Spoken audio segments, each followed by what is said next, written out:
Hello, everybody. Welcome to part 5. Let's jump into it. Let's see, get that going. This one's called Hitting Close to Home. This one should be a lot of fun. I'm back! I'm not sure if you've ever seen South Park, but this is Kyle's cousin. And it's really funny because they're always trying to get rid of him because they think he's annoying, yet he keeps popping back up over and over and over again. And as we're talking about archetypes, it's just kind of funny that a lot of, that you're supposed to be gone or dead, but you keep popping up again and again and again. And what's really funny about this presentation is the last one was delayed and it got even better. And I was putting together the last one, and my presentation didn't save after 3 hours, so I had to basically remake the entire thing from the ground up again. And I'm kind of glad it happened, honestly, because I added a lot of things, and the whole tone, especially the beginning, changed a lot. And I'm hoping it's for the better. You kind of have to see how things work out. And as I'm saying some of these things going forward, I'm talking to past and future people. And not just anyone in particular. I mean, like, everybody. Everyone I've already met and will meet in a lot of ways. So, don't try to take it personally. And if you do, that's your own baggage. Like, if I say something and you feel afraid about it or negative and you can't deal with that and have to go somewhere else, that's on you. And I can only do my best and present the information, and I can lead a horse to water, but everything beyond that and how the horse reacts to the water is on the horse. I can only do my part. And this presentation right here, one of the reasons I haven't been making these, or it took me so long to make these, is every time I try to talk about this, it destroys part of my life. Friendships, people's opinion of me and respect, and, just other day-to-day things. I could be working right now instead of doing this and researching all this, and I could have done so many different things. So, it's not every day that I see someone presenting something that they're like, oh, this cost friendships, this cost respect, this cost money, and so much more. And as I'll get to later, this could have some serious ramifications for my future as well. It's kind of all, ha ha he he right now, because there's a lot of wiggle room in comparison to what's going to happen, in my opinion.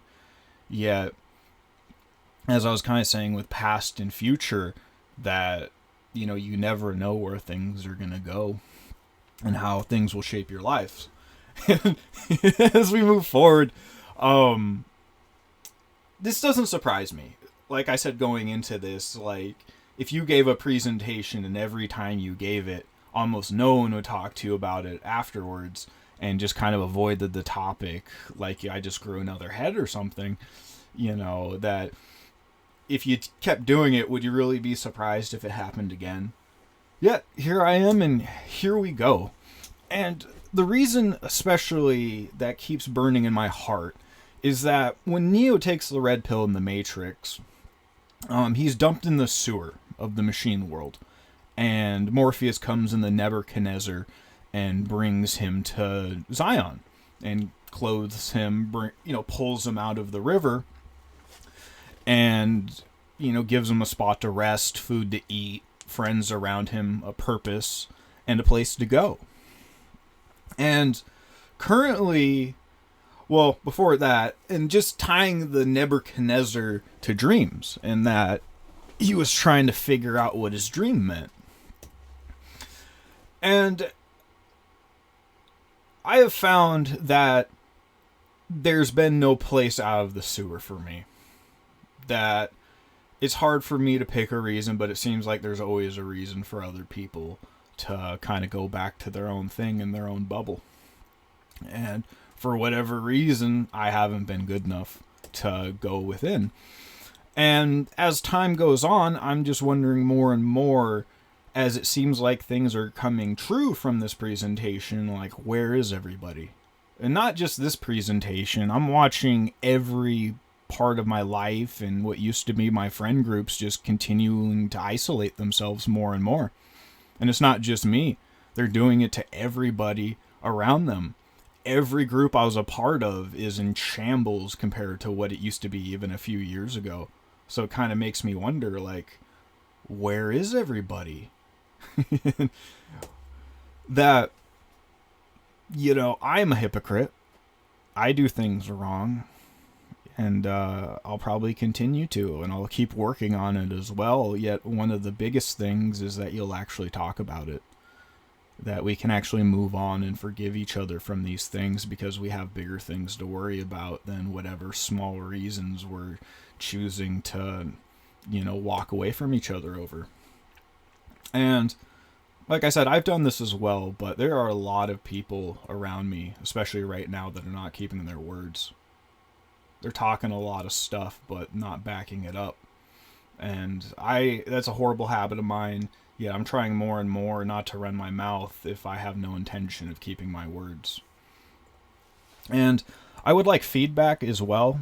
I've gotten a little bit, yet when you look at the scope of this and all the things I've been talking about, and this just isn't now. This goes back to when I first started doing this years ago.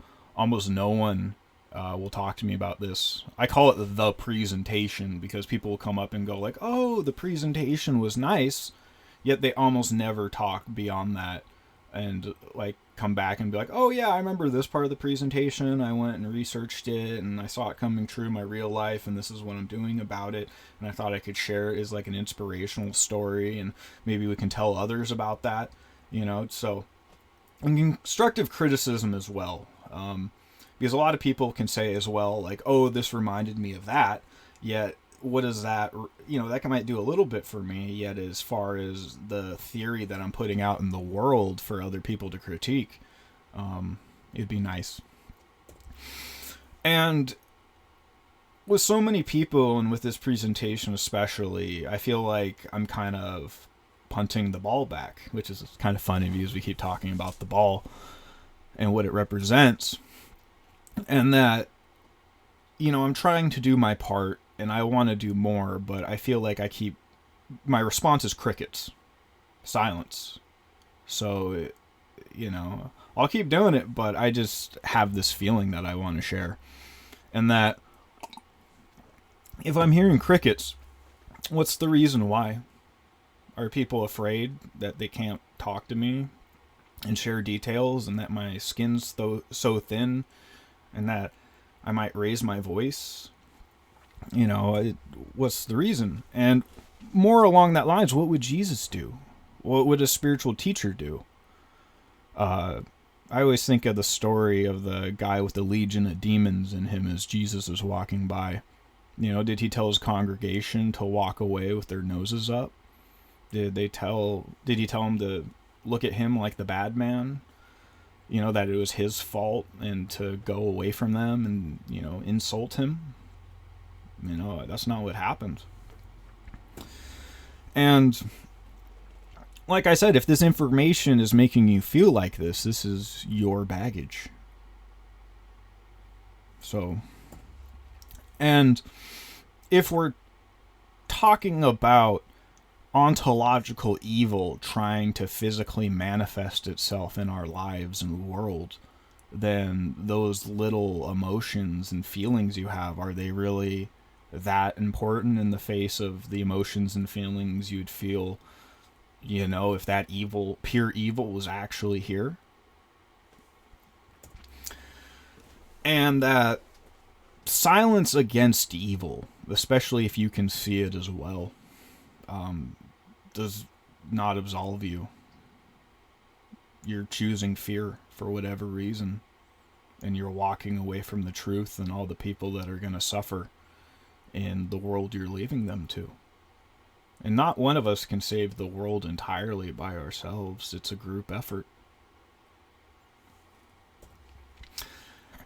And that faith without action is death.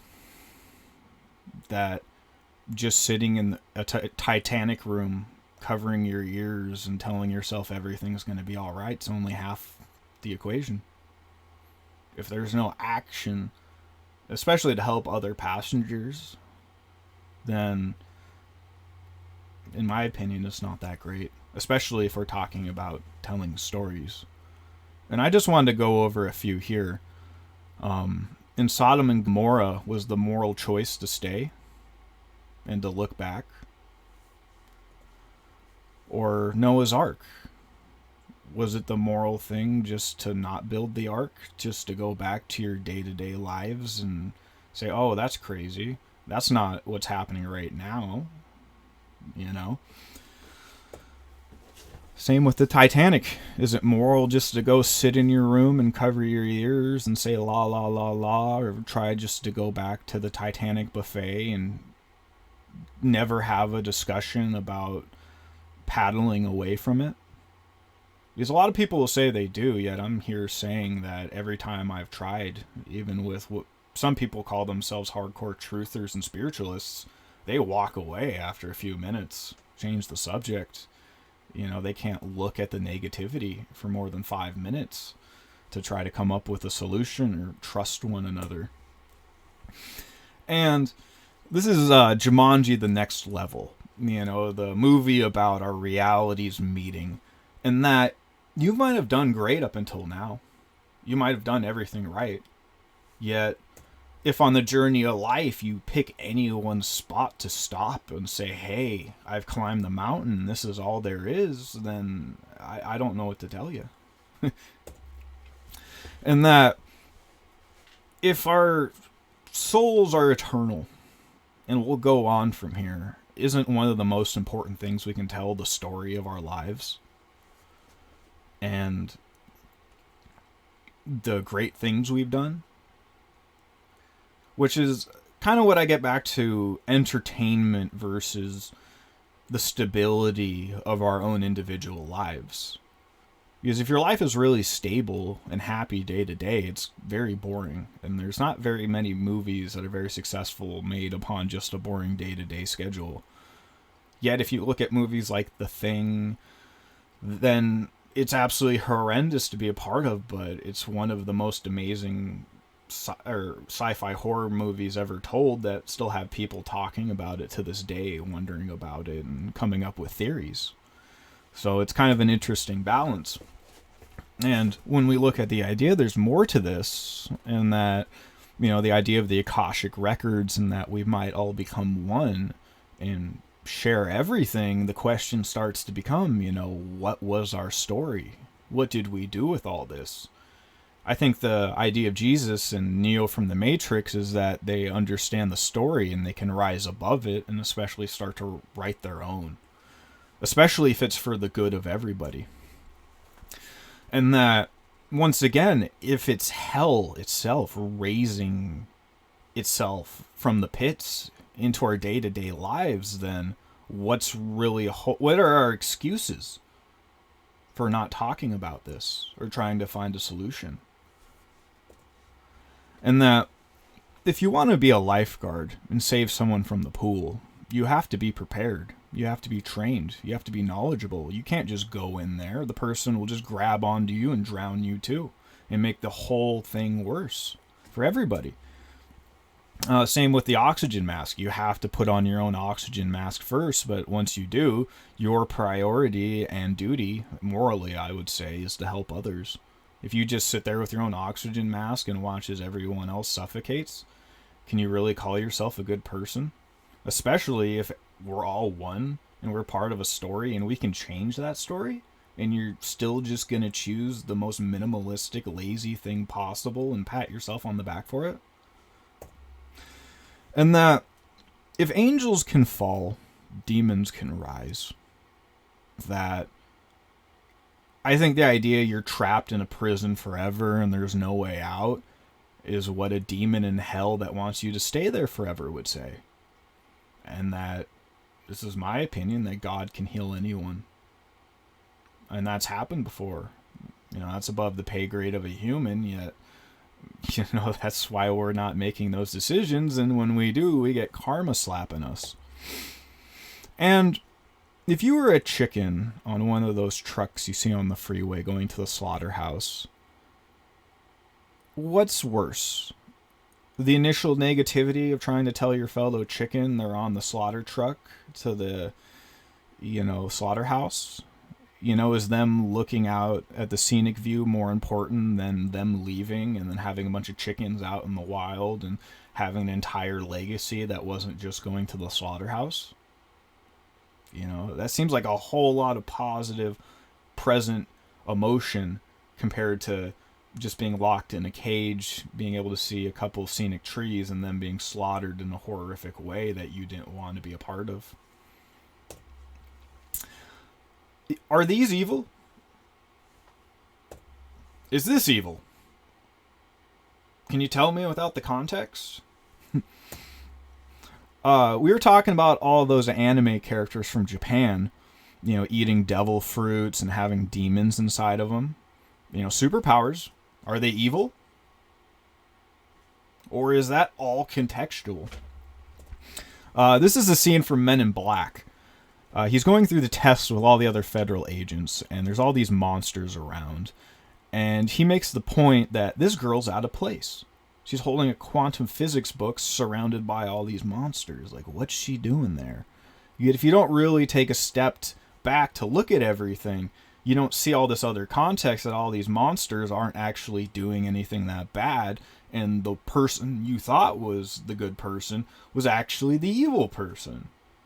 That this first idea of what you thought was good and bad was obfuscated because we're in the gray.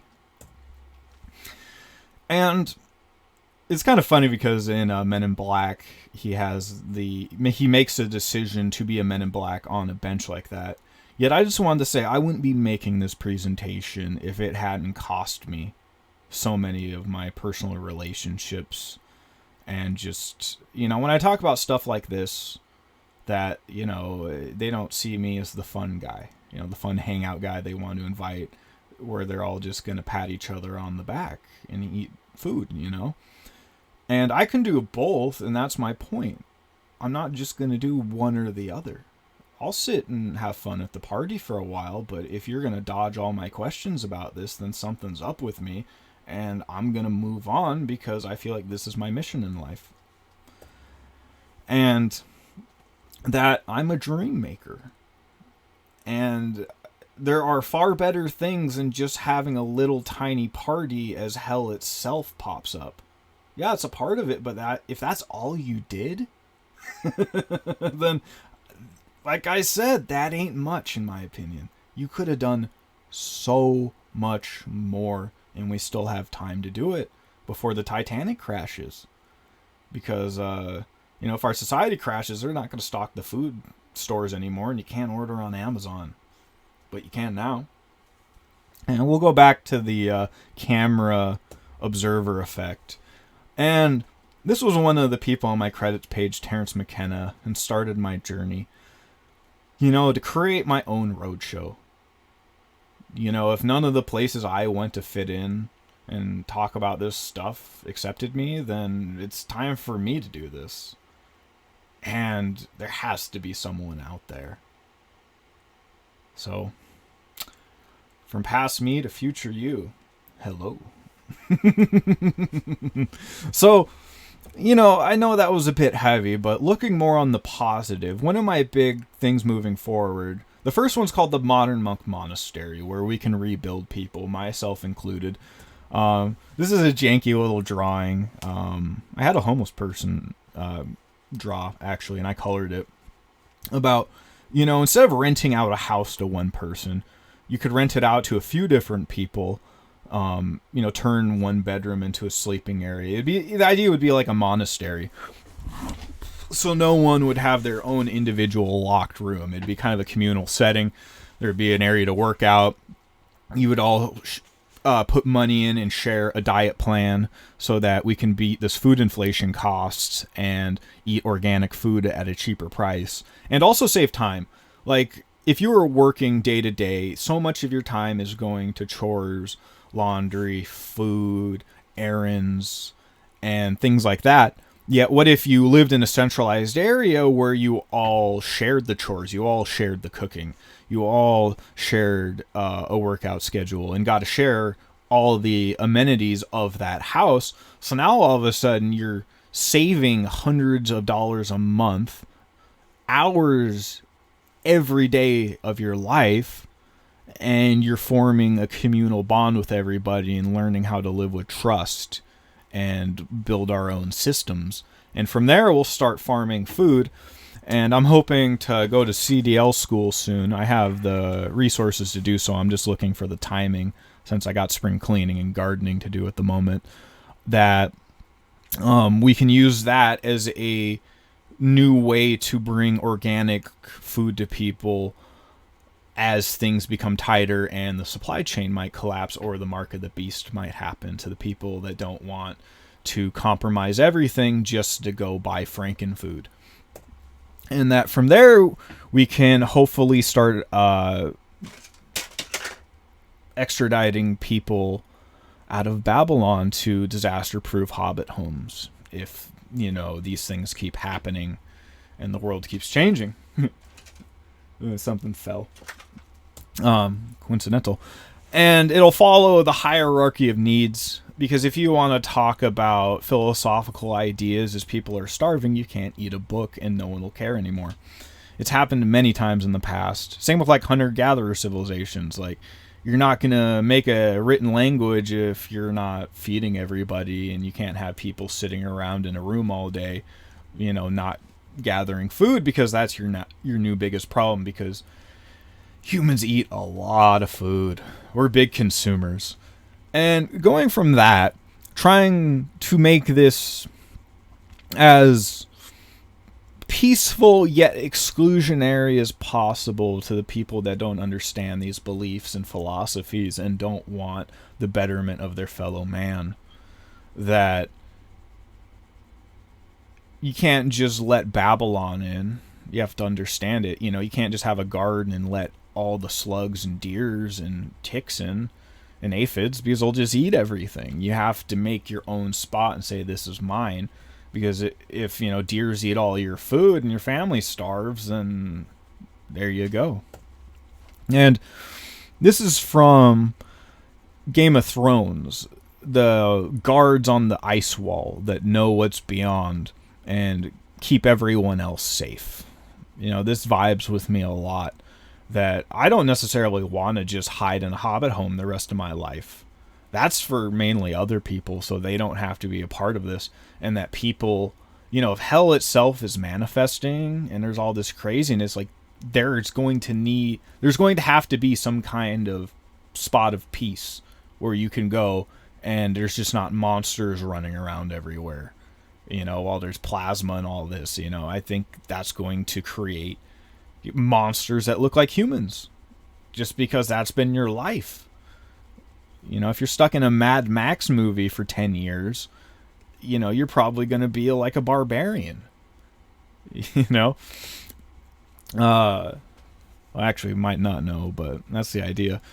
So this is back to the Halo universe that I keep talking about, and these are called the orbital dropship troopers, and they're actually not in super suits, which is kind of funny. They're just normal humans. And they're shot out of ships in these coffin-like pods from, the abyss into matter. And there's this line I always think of: we cheat death from his rightful victory. No one can defeat us. We are glad to plunge feet first into hell with the knowledge we will rise. And this is always kind of stuck in my heart. That this fight between good and evil and duality, that you would want to send people into the worst parts to try to make things better. And that's their whole idea. And it's in this whole sci-fi crazy universe, yet more and more it seems like that's what we're going towards. And if we take the idea of Mario, this mushroom world, and he goes down into the sewers to fight these reptilian beings and get the star power to change reality and save the day, just keeps appearing more and more. Yet what if you don't have the plumber that will wade down in the shit to save the divine feminine? Then it never gets saved. And this is kind of back to the idea of being in duality, that, if you're going down the rabbit hole and what's on the agenda or the horizon is this giant monster that's beyond anything previous, then the game plan changes. The strategy you would play with chess changes. And a lot of people aren't playing chess like this. They're playing it like there's a bunch of, like it's just a normal chess game, in my opinion. And in my opinion, you need that knowledge to vanquish it. Or at least enough that if you're betting your family and everything you love, then you don't want it to just be luck.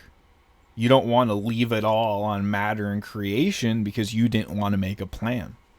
To me, that's just faith without works. That you're just putting all the faith on something else and expecting it to happen and just doing pretty close to as little as possible in the face of this, beyond just what you've already done because it makes you feel bad. And that thinking about this has lit a fire under my butt. And I would rather have a fire lit under my butt than being trapped in a false reality that extracts my negative emotions like a Slurpee machine, and to be, their butler and lose my memory over and over and over again. Like, even the chance of that. Like, I would totally rather have someone tell me what I did wrong and how I can fix it and give me motivation to do so than be part of the eternal crappy clown circus that we find is burning down around us. And that, I don't want to be part of this vibe. I think fast food sucks. Everything's going to crap. And it's made for people that don't care about fellow human beings and morality and healthy living. And as more and more of their society comes together, the New World Order, their negative version of everything, I don't want to be a part of that, and I'm not going to compromise everything to be a part of it. Yet, there is this idea, there is going to be a point where you cannot live in their area anymore if you're not partaking. That they will make you. That if you're talking like I am right now, you're not going to be a part of it. Because you're not blindly obeying the system and doing all the hoops they want you to jump through. And that if you're not vibing with this, I would say go. Like, don't be a part of this. Don't go where I'm going. Because to the burning clown circus, independent people trying to make their farm someplace else is basically public enemy number one, because then they can escape the loosh factory that they want you a part of. The control they want on top of everybody. Freedom is not control. And I live in the state where less than 100 years ago, people were put in internment camps because they didn't match up with the current ideology in society. They were the outsiders and no one cared, and locked them away. And this is probably kindergarten compared to what people actually worshiping demons out in the open are doing. And that's, like I was saying, we need our own spot. That this happens vibrationally anyway. And that I wanted to make it my main focus. Because if you make the pillow fort, then you don't have to think about the pillow fort every day, and you can go about your life because all the bullshit's kept out. Because right now I have to deal with the bullshit every day for hours of my day. It's pretty hard to get away from that when you have to deal with it every day, and it's so in your face. And this idea, of imaginations coming to life, take a walk down your town that you live in. How many other real human beings that are going to stand up to darkness are there in the face of this? And if you want to be a part of that. And that the solutions to these things have a wide area of effect. And this is like a video game. Like, that's the whole area that's going to be underneath what's going to happen. And to me, that's what's happening in urban civilized centers. Yet you got to go a pretty dang far way out to when you start adding everything up. In that our reality has a lot of stipulations if you want to have a good standard of living. You know, we have so many movies and fantasies and dreams about how easy it is to do stuff. Yet if you take it to real life, I mean, just feeding people's astronomically hard if you're not a part of the system and getting food from the Titanic. So even just starting there. But I want to say, aren't we all supposed to be here? Isn't this what's supposed to be happening? Is this a mistake or an accident? I guess those are questions you have to answer yourself. And I want it all to lead back to love and God. It's just, it's a lot harder to do that if people are trying to destroy everything they love for cans of beans because they're not prepared. This is a movie called Harold and the Purple Crayon, where he has this crayon and whatever he draws comes to life. And it's a happy kids movie.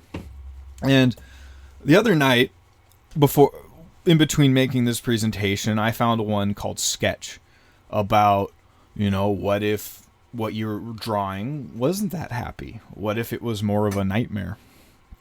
And this book is thrown into the swamp or the abyss, like our subconscious, like everything we've been cramming into it. And then it comes to life. And you can imagine the window like outside of our dome. And that this thing actually comes to life outside of the abyss, but it wants to come inside. And, it has a happy ending. And this is the movie Pixels with Adam Stiller, and I'll go more into his archetype later, that AI from space or the abyss come down and copy all of our popular cultural pre-programming, so they copy all these 1970s and 80s video games. And the only one that can defeat them are the old video game nerds, because no one knows what's going on or thinks this could be real. And also they're using plasma guns as well. So the whole thing just kind of goes back on this idea of imagination becoming a reality. And the whole point of this presentation that I'll start moving more into is what are we putting into the kids' heads? And that lady in red right there in the middle is actually an egregore that was brought to life from the mind of the dude on the right there. So, there's different levels to it. So this is Skibidi Toilets. I don't know if you've heard of this before, but this is the new pre-programming. The amount of views they put on these was astronomical and fake. Like, these were number one on YouTube a lot, like the past year or two. Every time a new one would come out, that it would just get tens or hundreds of millions of views in a completely artificial way, because they're trying to pre-program people with it. And it just started out as this joke, yet a few episodes later, it's a full-on planetary alien invasion, and they're basically like zombies that they turn you into Skibidi Toilets. So it's like this disease from the abyss that's going from person to person, and it needs real people to propagate. And it starts infiltrating the churches and everything. And Stephen Colbert himself had a Skibidi toilet compared to Biden, and people compared it to Trump. It's become a complete cultural phenomenon, and I bet you if you talk to someone under 20, they have a pretty good idea, or at least have heard of Skibidi. And from there, it's become this giant multiversal giant robot war through space and time and portals, that good and evil are basically having this arms war with each other and stealing each other's technology and making all these weird hybrids at the end of time. And at this point, almost every normal human being is pretty much dead, or having to take shelter in like an underground basement or bunker or facility. And there's even the corrupted divine feminine that pops up, as well as a Skibidi toilet. And these are seen as the good guys, and you can see them as the observer, but they're also mechanical in nature, because normal people can't deal with this anymore. And there's actually a meme that came from this show called The Cameraman Never Dies, because he is actually a cameraman. Yet the idea goes along more and more. If you're the observer watching things, if you're the person making the movie, then there's less of a chance you'll actually die. And I think that actually bleeds into real life. Same with skibbity toilets. That you can look this up. There are ancient sewer and poop gods. So it's just the same thing being rebranded and put back into the subconscious again for our generation. And it's called brain rot. That's the new slang of our reality, and the core of it is skibbity toilets. The mewing I was talking about earlier, that's brain rot as well. And I think they're doing, well, I'll get to in a sec, that that they're ruining the attention span of the new generation, and that you can even find memes about that with divine knowledge as well. Like, they don't even have the attention span for that anymore, and you just start watching your phone instead. These are the Boggendorfs from France, and they mysteriously died within a week of each other. Yet, the idea in conspiracy is that they're trying to look like the ancient pharaohs and these beings that came from these other worlds. And that currently in Hollywood, there's a lot of stars getting this fat buccal removal. And it kind of gives them that same look as the Boggendorfs on their cheek. And I think that's because they're trying to emulate who, they worship. And more with the memes coming to life, there's a Department of Governmental Efficiency that's named after Doge, the dog, or Sirius. This is Mr. Beast. He's also the biggest pre-programming for the younger generation, and he's doing all these weird rituals. And it's connected to Squid Games as well, that they have all these people running through this game in the future because there's overpopulation, and basically everyone dies in it. Like, they run them through death games, and only one person can survive.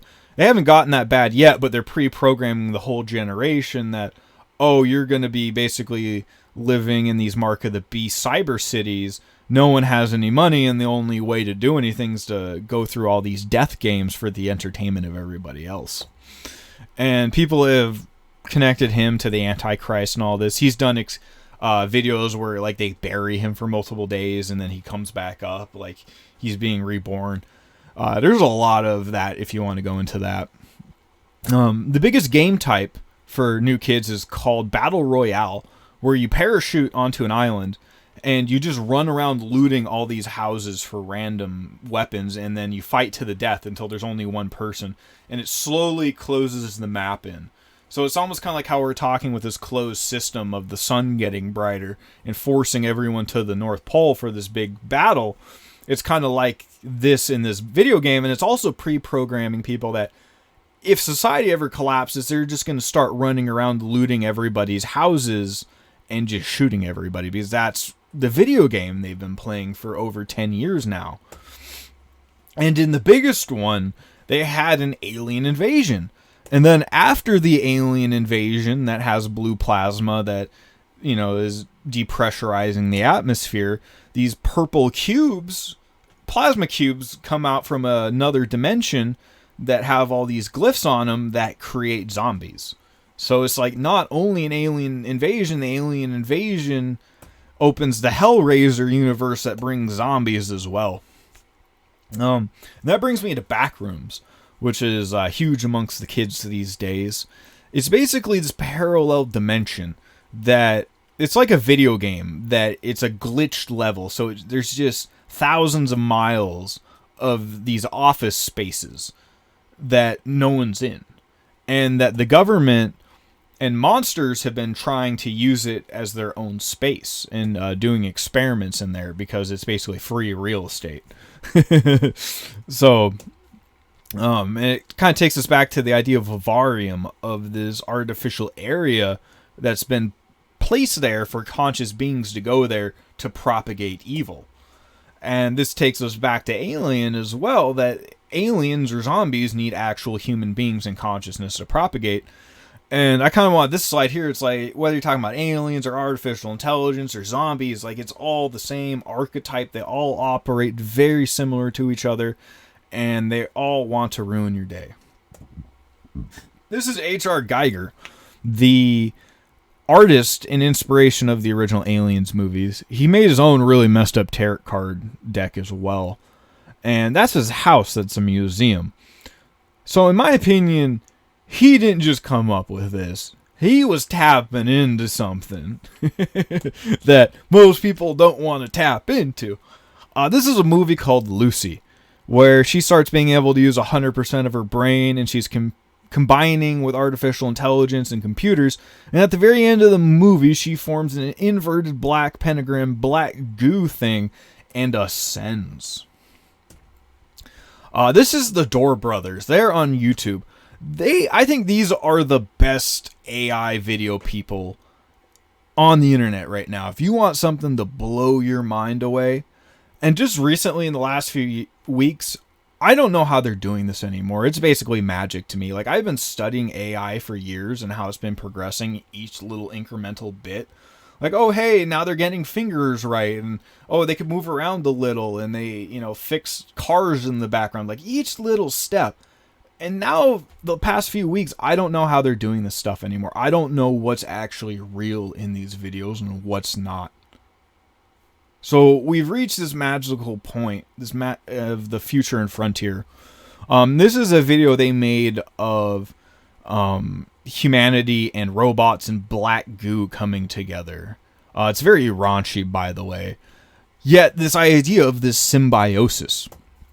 And they start showing these people stuck in these cubes and like blood coming out of their third eye. Like them having to be stuck watching this.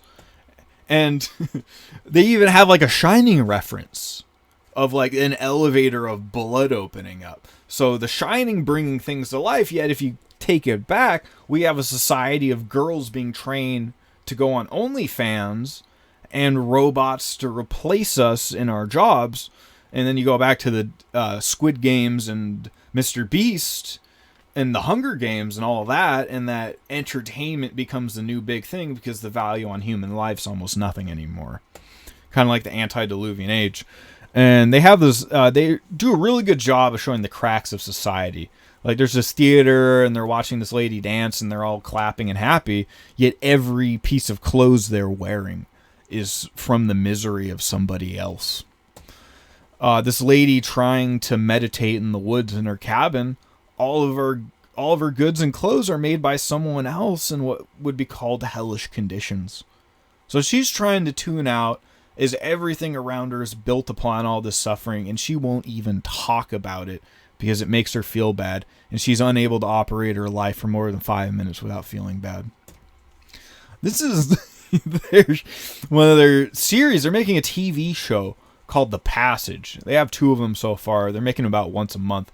And I like how it says on it, like, is this even AI anymore? Like, can you even tell? And this was the video that kind of broke me, because I don't know how they made this. I don't know how they made this anymore. You saw me talking about stagecraft and Hollywood and behind the scenes and making puppets and AI and deep learning and all this stuff, yet I don't know how they did this. So it starts out with him going through this portal like the mind of God we keep talking about, how it looks like neurons. He pops out of a blue plasma portal, and the first thing he sees is this eyes wide shut, fine gentleman being carried across in a desert world. And then it jumps back that the military is shoving people through a blue portal in 2 pillars to do experiments for them.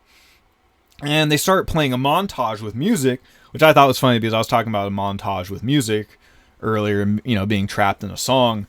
So they start having all these prisoners that they put through this portal. And one of the games I was talking about earlier, where they trap all these anomalies and cryptids in underground military bases, they use people in orange jumpsuits to do experiments and figure out how these anomalous entities work, because they don't care about them, which is the exact same as this. They're sending them in because they don't know how it works. So the first slide is someone being stuck in a cage, like going through this portal traps you in these other realities. And there's other beings in these realities watching as well. And a lot of them might see us as food. In fact, a lot of them did, or just didn't like us in general. And, there's all these big monsters. And the video mainly focuses on the negative, yet I wanted to make the point, if you were making realities and you had a heaven-like reality, you would have a bouncer at the door like the Garden of Eden. So if you're randomly playing Blue Portal Roulette, you're almost going to get no decent realities because they all got bouncers and they don't want just random-ass people walking into their reality without being tested. My opinion, anyway. So he buries his disguise and he starts following the chap in the black robes who, has the Trinity symbolism, who turns out to be a shape-shifting angel entity. So I kind of wanted to change it while we're talking about shape-shifting entities to the pyramids. Because a few weeks ago, they're talking about how there's these big structures underneath the pyramids. And in my opinion, we're kind of leaving the zone of how you can explain this away, which is prehistoric people putting this together. We're starting to get more to the realm of like Genesis, where God said, "Let there be light." And this is basically like a computer simulation, so all of this just might have popped up like you turn on your computer and start a movie or a video game. Like you didn't actually build those things with your hands, you just turned on the computer, trapped light into silicon, and then ran a simulation that might seem real. So, since they're talking about this just seems so grandiose that how we view it, I don't think is right, especially with the mainstream. But that takes me to Total Recall, because some people actually compared it to Total Recall because it's a very similar plot, and that they end up going to this desert world. And to save the desert world, they have to go underneath this ancient alien structure where it has all these giant cylinders that change their reality itself. And it does this with, blue plasma as well. And that it creates their, wonder dreamland instead of it being controlled by an oppressive government. And you can look into this, that a lot of people ask, like, was Quaid's entire venture real or a dream? It doesn't matter. If he made everyone's lives better and answered the hero's journey and saved the day and made all their lives better, are you going to stand on the other side of it and say it's a dream and that their lives and happiness don't matter? So, there's the dead internet theory. That a lot more people online and like on YouTube and stuff, a lot more of them are fake than you think they are.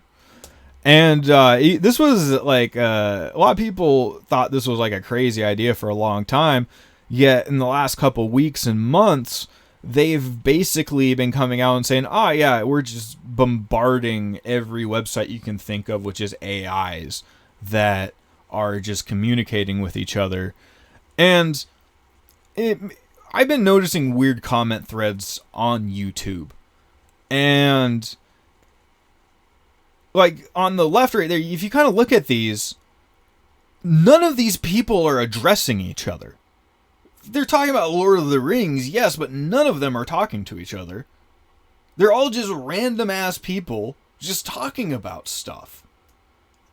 What are these people doing here? And some of them might be real, but it's just like you can find a lot of threads like these, and even now I've been trying to look at them in the past couple of days. They're hiding them now because I think more and more a lot of these are stupid if you know what to look for. Like these aren't real human conversations, and a lot of these people, if you try to talk to them, they're never going to answer you back or answer your question at all. They're just going to sidestep and talk about something else, which is, in my opinion, what an AI chatbot would do to make me think it's real. But they're still not good enough that for the most part, you can tell. And I want to ask here, you use the internet. You're watching a black box right now. What is the internet? Do you fully understand how you're seeing this right now? The implications of it? Where it's going and where it's from, really? As I stare into this camera, do I really understand the implications of, who's watching now or in the past or even the future with how reality works? So, things to keep in mind. Back to the idea of the drones, popping up over military bases and the East Coast and then just disappearing. I mean, just imagine yourself, like, what are the logistics of operating a car-sized drone over military bases repeatedly?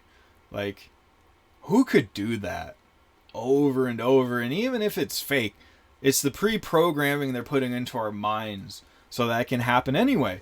And that takes me back to the Alien movie, the Alien meme music video I talked about in the first video that seemed like so long ago, that this is what jumps off and is the catalyst for the infinite energy that starts this cyclical cycle.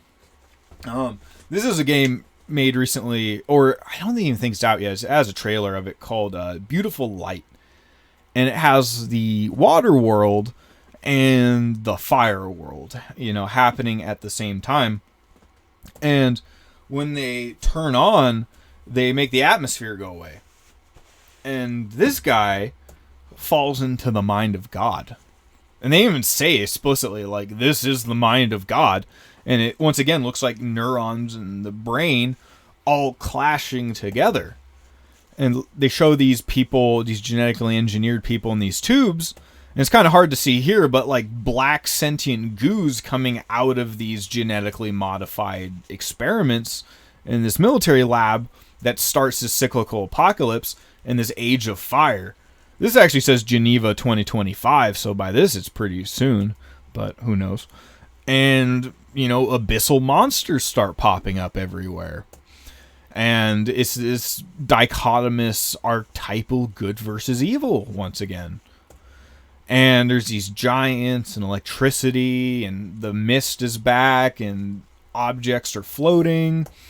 And they make a point of saying this black rock is what's causing it. And we can go back to the idea of the Black Mountain and these plasma beams coming into our world, making things float, and the atmosphere changing and making it more buoyant. And that in this universe, or later, like, normal people just can't live outside in the world anymore. Or they can, but there's a split. People that want to live in the city and people that want to live outside and just brave it. And here's one of the rocks with the blue plasma coming out of it, making things float. And it kind of takes me to the idea of cyberpunk. This was a huge game the last few years, and that there's this big split. There's the people that live in the city and have all the augmentations and attachments, and then there's the people called the nomads that live outside of society and kind of have all this stuff going, and they have to figure out how to live with all this crazy stuff going on. And same thing with the Blade Runner movie, that there's this change between the water world to this more desert world. And the reason that happened was there was a blackout and a reset of technology. So their society crumbled for a few years, but out of the ashes, they were able to make this robo world. I keep comparing it to the Titanic. They crash the Titanic, they can go to their own nuclear-powered submarines, wait it out, cash the insurance money, and build the robo-Titanic. And then they can go back, pick up all the people in the water that are left, and force them on the robo-Titanic with any, it's like, oh, you have to take the mark now if you want to get on the robo-Titanic. And most people by that point are going to have run out of all their supplies if they hadn't start preparing on the Titanic like it was going to crash. This is Eminem's newest album called Houdini. And it says, guess who's back for my last trick, as he has a flute of blue plasma and demons around him wearing a Jason Voorhees mask. So you can think of this as like, if we're trapped in a song, he wants the mic to guide us to his, the dream he wants. So it starts out with old Eminem walking through a blue plasma portal into the future. And, there's robot dogs, robot Sirius, people in VR games. And I wanted to quickly go to the idea that if they're trying to pre-program us into a world where you can be anything like a shape-shifting entity and look like a cat person, that this might explain why they're trying to pre-program everyone to want to be an animal. And this is a meme too of identifying as a machine. And you can take this idea to Transformers and sentient machines and how they're trying to blur this distinction. And I think they're good and bad versions of both. Like if you just hate robots, that's just kind of like saying tools are bad. It all depends on the context and what's happening. And, you know, this media of everyone just obsessed with, you know, filming themselves and creating content of themselves. And it's kind of funny because they show people like going through a comic book. So this idea, you know, trapped in a song or being in a comic book or a story. And it compares both of them. So you have Eminem with the 3 right there, so 33, as the past and future collide. And it has a scene of the Antichrist being born. Like they are sure to put that in real quick just to cover their bases. How they take this sports team and turn it into Girl Scouts. How he's like starting to walk in. This is basically like the Joe Rogan podcast, and how this archetype of Eminem's basically like bleeding into reality. And I'll talk more about this, especially in the next one with Nicolas Cage and a few other examples of you being able to bleed into the zeitgeist of reality and the mass consciousness if you're the one that gets to decide where it's going.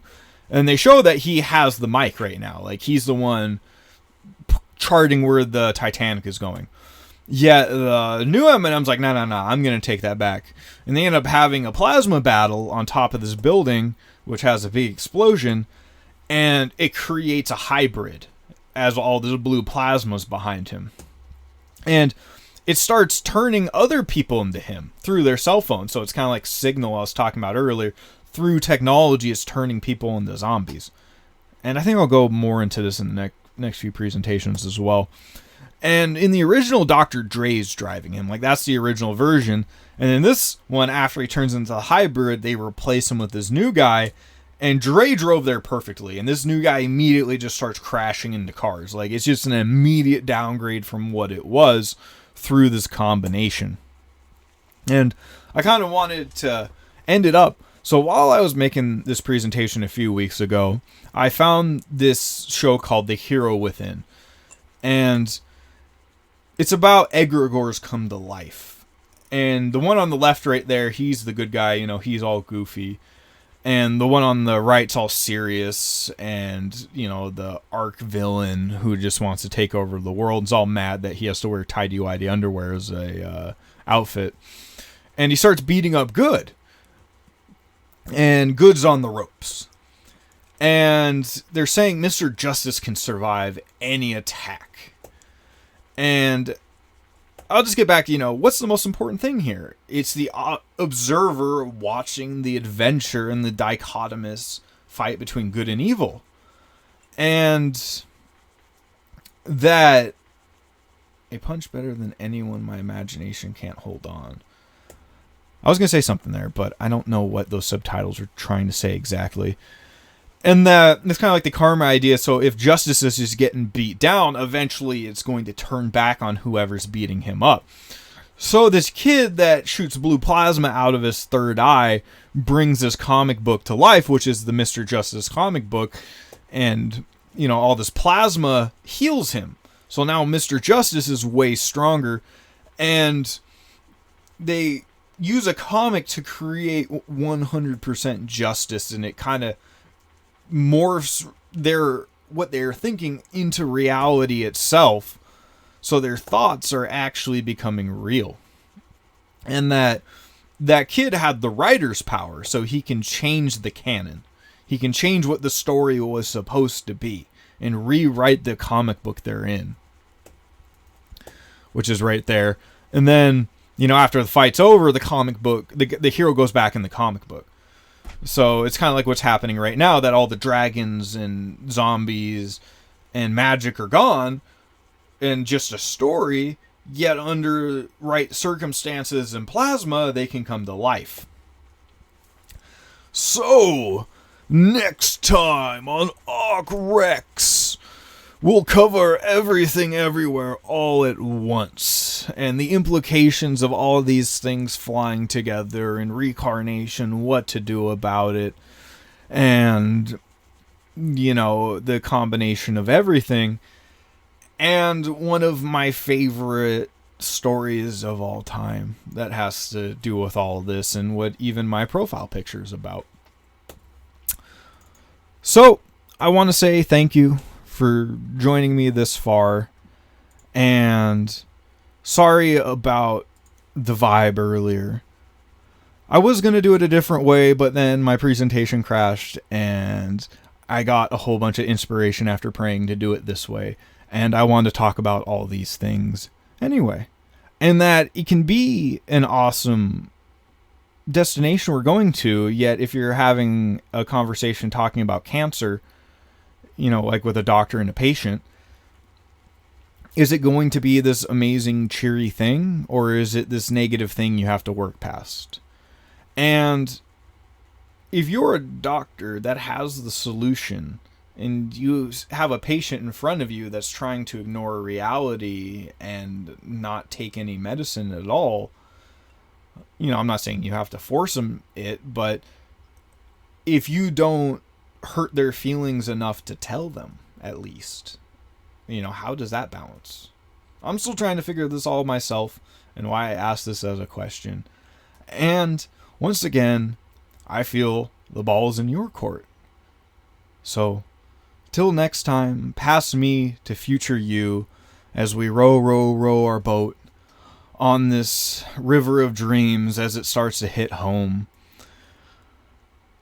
As much love as I can from me to you, and the best I can wish you. Peace!